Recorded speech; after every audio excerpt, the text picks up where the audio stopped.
Airbus A320 में 146 लोग सवार थे और प्लेन बैंगलोर एयरपोर्ट पर लैंडिंग के लिए बिल्कुल तैयार था। सब कुछ नॉर्मल लग रहा था, न पैसेंजर्स को कोई खतरा महसूस हो रहा था, न कॉकपिट में कोई हलचल थी। पायलट्स अपना रेगुलर लैंडिंग प्रोसीजर फॉलो कर रहे थे, लेकिन असल सिचुएशन कहीं ज्यादा संगीन थी। सबसे बड़ा सवाल यह था, पायलट्स को यह समझने में कितनी देर लगेगी कि प्लेन सेफ लैंडिंग पाथ से बहुत नीचे जा चुका है। प्लेन धीरे धीरे नहीं बल्कि खतरनाक रफ्तार से जमीन की तरफ बढ़ रहा था और इसी वक्त एक और खौफनाक सवाल पैदा होता है, क्या वही एडवांस टेक्नोलॉजी जो पायलट्स की मदद के लिए बनाई गई थी, जो एक्सीडेंट्स को रोकने के लिए डिजाइन की गई थी, क्या वही सिस्टम उन्हें पॉइंट ऑफ नो रिटर्न तक पहुंचने देगा? पॉइंट ऑफ नो रिटर्न मतलब वह लम्हा जब प्लेन को बचाना लगभग नामुमकिन हो जाता है। यह है इंडियन एयरलाइंस फ्लाइट 605 की हैरतअंगेज और दर्दनाक कहानी। 14 फरवरी 1990 जब दुनिया भर में लोग वैलेंटाइन डे मना रहे थे, उसी वक्त एयरपोर्ट पर ग्राउंड क्रू एक प्लेन को अगले सफर के लिए तैयार कर रहा था। यह प्लेन था एयरबस A320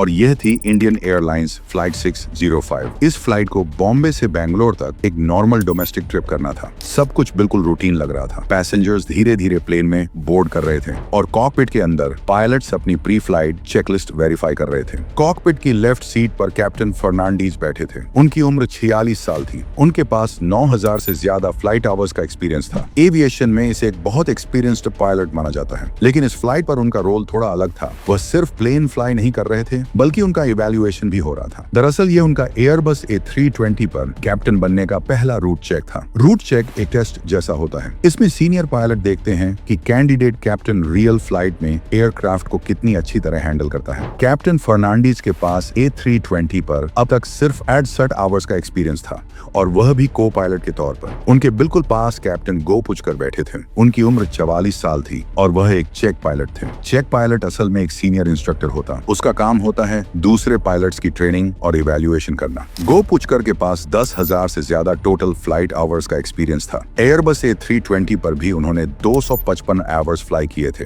इसका मतलब यह था कि कॉकपिट में दोनों पायलट्स का ओवरऑल एक्सपीरियंस बहुत स्ट्रॉन्ग था। लेकिन एक छोटी सी बात थी, एयरबस A320 पर उनका एक्सपीरियंस अभी भी रिलेटिवली कम था और ये उस वक्त अनयूजुअल नहीं था, क्योंकि एयरबस A320 उस दौर में एविएशन इंडस्ट्री का बिल्कुल नया एयरक्राफ्ट था। इसलिए ज्यादातर पायलट्स अभी इस पर ज्यादा ओवर्स कलेक्ट नहीं कर पाए थे। इस फ्लाइट पर टोटल 146 लोग मौजूद थे, 139 पैसेंजर्स, 5 केबिन क्रू मेंबर्स और कॉकपिट में 2 पायलट्स। सुबह के 11:58 पर लगभग 1 घंटे की देरी के बाद फ्लाइट 605 बॉम्बे से टेक ऑफ करती है। प्लेन स्मूथली क्लाइंब करते हुए अपनी क्रूजिंग एल्टीट्यूड यानी 33,000 फीट तक पहुंच जाता है। केबिन के अंदर सब कुछ शांत और रूटीन था। अब थोड़ा सा समझते हैं उस एयरक्राफ्ट को जो उस दिन पायलट्स फ्लाई कर रहे थे। ये था एयरबस A320। उस वक्त एविएशन की दुनिया में यह प्लेन एक बड़ा टेक्नोलॉजिकल लीप माना जाता था। 1990 में ये एयरक्राफ्ट अभी भी काफी नया था। इस प्लेन की सबसे खास चीज थी इसका fly by wire system. Fly by wire का मतलब सिंपल लफ्जों में यह है कि पुराने एयरप्लेन में पायलट जब कंट्रोल व्हील या लीवर मूव करता था तो वह मूवमेंट मैकेनिकल केबल्स और रॉड्स के जरिए सीधे एयरक्राफ्ट के कंट्रोल सरफेसेस तक जाता था, यानी पायलट का कंट्रोल डायरेक्ट होता था। लेकिन एयरबस A320 में सिस्टम बिल्कुल अलग था। यहाँ पायलट जब कंट्रोल मूव करता है तो वह मूवमेंट पहले इलेक्ट्रॉनिक सिग्नल बनकर एयरक्राफ्ट के कंप्यूटर्स तक जाता है। फिर कंप्यूटर डिसाइड करता है कि एयरक्राफ्ट को कैसे रिएक्ट करना चाहिए और उसके बाद प्लेन मूव करता है, यानी सीधी सी बात, पायलट कमांड देता है और कंप्यूटर उस कमांड को एग्जीक्यूट करता है। पुराने एयरक्राफ्ट में पायलट्स को कंट्रोल से डायरेक्ट फील मिलती थी। जब प्लेन रिएक्ट करता था तो उन्हें तुरंत महसूस हो जाता था कि एयरक्राफ्ट क्या कर रहा है। ये फीलिंग पायलट्स को सिचुएशन समझने में बहुत मदद देती थी। लेकिन फ्लाई बाय वायर सिस्टम में ये डायरेक्ट कनेक्शन लगभग खत्म हो गया था। अब पायलट्स को ज्यादातर कॉकपिट इंस्ट्रूमेंट्स और स्क्रीन पर रिलाई करना पड़ता था ताकि वो समझ सकें कि एयरक्राफ्ट क्या कर रहा है। एक तरफ ये न्यू टेक्नोलॉजी एयरक्राफ्ट को ज्यादा प्रिसाइज कंट्रोल और एक्स्ट्रा सेफ्टी प्रोटेक्शंस देती थी, लेकिन दूसरी तरफ इसने पायलट्स और एयरक्राफ्ट के बीच जो पुराना फिजिकल फील था उसको पूरी तरह बदल दिया था और कुछ सिचुएशंस में ये नया सिस्टम पायलट्स के लिए कंफ्यूजिंग भी बन सकता था। फ्लाइट 605 के दोनों पायलट्स अभी इस नए सिस्टम के साथ पूरी तरह कंफर्टेबल नहीं थे। उनके जहन में एक सवाल था, क्या ये मॉडर्न टेक्नोलॉजी इमरजेंसी में जान बचाएगी या कोई डेंजर ट्रैप बन जाएगी? एयरबस A320 का एक अहम फीचर है अल्फा फ्लोर प्रोटेक्शन। असल में यह सिस्टम प्लेन को स्टॉल होने से बचाता है। अगर कंप्यूटर को स्टॉल का खतरा लगता है तो वह ऑटोमेटिकली इंजन्स को फुल पावर पर ले आता है। इस सिस्टम के बारे में हम थोड़ी देर बाद और डिटेल में बात करेंगे। फिलहाल एक चीज याद रखना बहुत जरूरी है, जब एयरक्राफ्ट के इंजन्स आइडल पावर पर होते हैं यानी सबसे कम पावर पर, तो उन्हें मैक्सिमम पावर तक पहुंचने में लगभग 8 सेकंड सेकंड्स लग सकते हैं। 8 सेकंड शायद ज्यादा ना लगे, लेकिन एविएशन में कभी कभी सिर्फ कुछ सेकंड्स ही सब कुछ बदल देते हैं। और फ्लाइट 605 के आगे होने वाले इवेंट्स में यही 8 सेकंड्स का डिले एक बहुत बड़ा रोल प्ले करने वाला था। अब तक फ्लाइट बिल्कुल नॉर्मल और स्मूथ चल रही थी, लेकिन कॉकपिट का माहौल थोड़ा अलग था। याद रहे, ये सिर्फ एक रूटीन फ्लाइट नहीं, बल्कि कैप्टन फर्नांडीज के लिए एक चेक फ्लाइट थी। उन्हें न सिर्फ प्लेन फ्लाई करना था, बल्कि सीनियर पायलट के सामने ये प्रूव करना था कि वह A320 के कैप्टन बनने के लिए पूरी तरह रेडी हैं।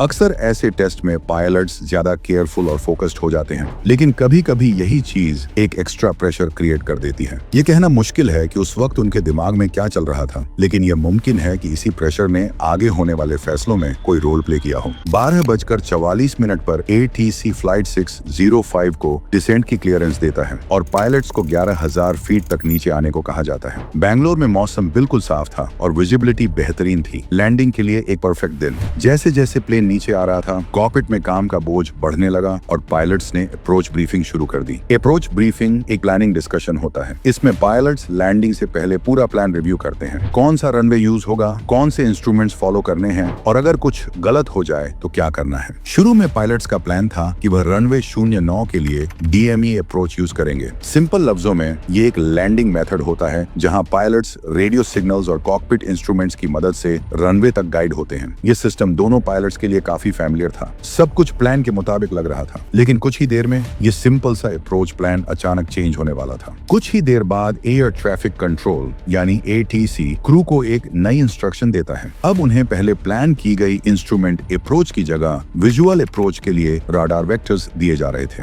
एविएशन में यह काफी कॉमन होता है और अक्सर लैंडिंग प्रोसेस को और सिंपल बना देता है। राडार वेक्टर्स का मतलब सिंपल है, ATC अपनी राडार स्क्रीन पर एयरक्राफ्ट की पोजीशन देकर पायलट्स को डायरेक्शन देता है। कंट्रोलर कहता है लेफ्ट टर्न लो, राइट टर्न लो या इस हेडिंग पर फ्लाई करो। इस तरह एयरक्राफ्ट को स्टेप बाय स्टेप उस जगह तक गाइड किया जाता है जहां से पायलट्स रनवे को अपनी आंखों से देख सकते हैं और उसके बाद पायलट्स विजुअल लैंडिंग कर सकते हैं। लेकिन इस फ्लाइट में यह चेंज एक और चैलेंज लेकर आती है। अब पायलट्स को अपना पहले वाला प्लान तुरंत बदलना पड़ता है। उन्हें जल्दी से सोचकर अपना फोकस इंस्ट्रूमेंट अप्रोच से विजुअल अप्रोच पर शिफ्ट करना पड़ता है। और एक बात याद रखिए, यह एक टेस्ट फ्लाइट भी थी। इस वजह से कॉकपिट में पहले से ही थोड़ा एक्स्ट्रा प्रेशर मौजूद था। इसलिए ये लास्ट मोमेंट चेंज जो आम दिनों में बिल्कुल नॉर्मल होता है, वह इस सिचुएशन में थोड़ा ज्यादा इंपॉर्टेंट बन जाता है। और धीरे धीरे यही छोटा सा चेंज एक ऐसी चेंज शुरू करने वाला था जो आगे चलकर पायलट्स और एयरक्राफ्ट को एक बहुत मुश्किल सिचुएशन में ले जाएगा। पायलट्स ने लैंडिंग का प्लान डिटेल से डिस्कस किया। उन्होंने डिसाइड किया कि जब एयरक्राफ्ट 10 नॉटिकल माइल्स दूर होगा तब प्लेन की हाइट 6,000 फीट होगी। फिर जब वह 6 नॉटिकल माइल्स दूर होगा तो एयरक्राफ्ट को 4,500 फीट तक नीचे आना होगा। यह सब एक प्लान डिसेंट प्रोफाइल का हिस्सा था, यानी एक ऐसा स्टेप बाय स्टेप प्लान जिससे प्लेन धीरे धीरे और सेफली रनवे की तरफ नीचे आता है। एयरपोर्ट खुद लगभग 3,000 फीट की हाइट पर था, इसलिए पायलट्स ने लोएस्ट सेफ हाइट कैलकुलेट की जो थी 3,280 फीट। लोएस्ट सेफ हाइट का सिंपल मतलब है ये वह मिनिमम हाइट होती है जहां तक प्लेन सेफली आ सकता है, जब तक पायलट्स रनवे को अपनी आंखों से न देख लें। अगर पायलट्स 3,280 फीट तक पहुंच जाएं और फिर भी रनवे नजर न आए तो उन्हें लैंडिंग कंटिन्यू नहीं करनी होती। उस सिचुएशन में पायलट्स को गो अराउंड करना पड़ता है। ये पूरा प्लान बिल्कुल नॉर्मल था, लेकिन इस प्लान को सही तरह फॉलो करने के लिए एक चीज बहुत जरूरी थी, एयरक्राफ्ट की स्पीड और हाइट को हर मोमेंट पर बिल्कुल परफेक्ट कंट्रोल में रखना। 12:53 पर बैंगलोर रडार ने फ्लाइट 605 को रनवे से 42 नॉटिकल माइल्स दूर आइडेंटिफाई किया। कंट्रोलर ने उन्हें विजुअल अप्रोच के लिए गाइड करना शुरू किया। पायलट्स ने अपना अल्टीमीटर लोकल प्रेशर के हिसाब से सेट किया और कंफर्म किया कि प्लेन 8,500 फीट पर है। इसके बाद ATC ने उन्हें 4,600 फीट तक नीचे आने की क्लियरेंस दी। क्रू ने तुरंत फ्लाइट कंट्रोल यूनिट यानी FCU में यह हाइट सेट कर दी। FCU कॉकपिट का वो पैनल है जहां से पायलट्स ऑटो पायलट को स्पीड, हाइट और डायरेक्शन के इंस्ट्रक्शंस देते हैं ताकि प्लेन सही रास्ते पर रहे। लोकल टाइम 1 बजे प्लेन एयरपोर्ट से सिर्फ 6 नॉटिकल माइल्स दूर था। पायलट्स ने लैंडिंग स्पीड 132 नॉट्स सेट की और लैंडिंग गियर और फ्लैप्स नीचे कर दिए। सब कुछ नॉर्मल लग रहा था, लेकिन इसी रूटीन के पीछे एक बड़ी प्रॉब्लम शुरू होने वाली थी। कॉकपिट में फ्लाइट डायरेक्टर्स अभी भी ऑन थे। फ्लाइट डायरेक्टर्स स्क्रीन पर वह रास्ता दिखाते हैं जो कंप्यूटर ने कैलकुलेट किया होता है, बिल्कुल किसी GPS की तरह। विजुअल लैंडिंग यानी जब पायलट रनवे को देखकर लैंड कर रहा हो तो ऐसे वक्त इन सिग्नल्स पर ज्यादा रिलाई करना कंफ्यूजिंग हो सकता है। यानी यह कुछ ऐसा है जैसे कोई ड्राइवर सड़क और फोन के GPS दोनों को एक साथ फॉलो करने की कोशिश करे।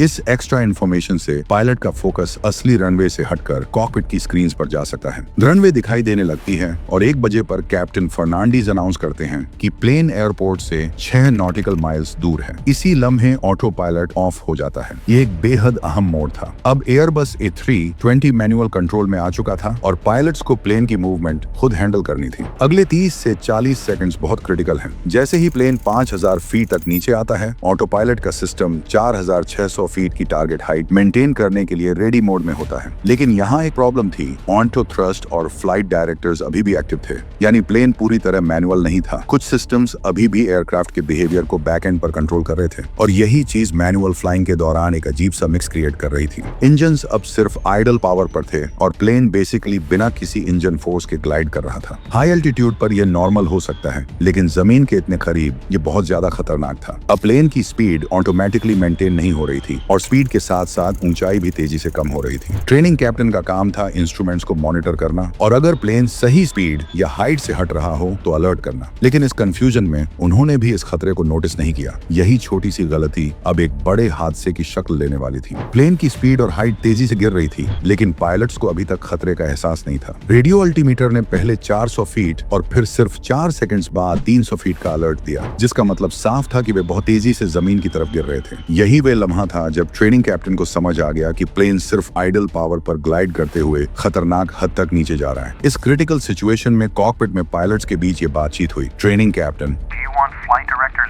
Fernandez. Yes. Training captain. Okay, I already turned mine off, but you didn't turn yours off. ये एक बहुत बड़ी टेक्निकल गलती थी। फर्नांडीज का फ्लाइट डायरेक्टर ऑन रहने की वजह से ऑटो पायलट का स्पीड कंट्रोल सिस्टम सही तरह काम नहीं कर रहा था और प्लेन अपनी जरूरी लैंडिंग स्पीड मेंटेन नहीं कर पा रहा था। एयरबस के रूल्स के हिसाब से विजुअल लैंडिंग के वक्त फ्लाइट डायरेक्टर्स बंद होने चाहिए, लेकिन यहाँ ये रूल फॉलो नहीं हुआ। इस एक छोटी सी लापरवाही ने प्लेन को कंट्रोल करना और भी मुश्किल बना दिया। प्लेन की स्पीड और हाइट बहुत तेजी से गिर रही थी। प्लेन में इंजन की पावर मैन्युअली एडजस्ट करने का ऑप्शन नहीं था, इसलिए उन्हें इंजन के लो पावर पर होने का नॉर्मल फिजिकल फील नहीं मिला। कॉकपिट में कंफ्यूजन और बढ़ गई। पायलट्स एक दूसरे से बोलते हैं, Are you still on autopilot? No, it's off. अभी भी कंफ्यूजन है कि कौन से ऑटोमेटिक सिस्टम्स ऑन हैं और कौन से ऑफ। यही वह मोमेंट था जब एक सिंपल गो अराउंड करना सबसे सेफ होता, लेकिन दुर्भाग्य से उन्होंने यह मौका मिस कर दिया। जैसे ही फ्लाइट 605 और भी स्लो होती है, पायलट्स को अभी तक एहसास नहीं होता कि प्लेन कितना नीचे आ चुका है। जमीन तेजी से उनकी तरफ बढ़ रही थी, लेकिन कॉकपिट में अभी भी खामोशी थी क्योंकि कोई वार्निंग अलार्म नहीं बजा था। जब प्लेन जमीन से सिर्फ 135 फीट ऊपर रह गया, तब अचानक alpha floor protection system active हुआ। यह प्लेन का आखिरी सुरक्षा सिस्टम था जो स्टाल से बचाने के लिए इंजन को ऑटोमेटिकली फुल पावर पर ले आता है। इसी लम्हे फर्नांडीज को अपनी गलती का एहसास हुआ और वे चिल्लाए। Hey, we're going down. उन्होंने तुरंत थ्रस्ट लेवर्स को टीओजीए पोजीशन पर धकेल दिया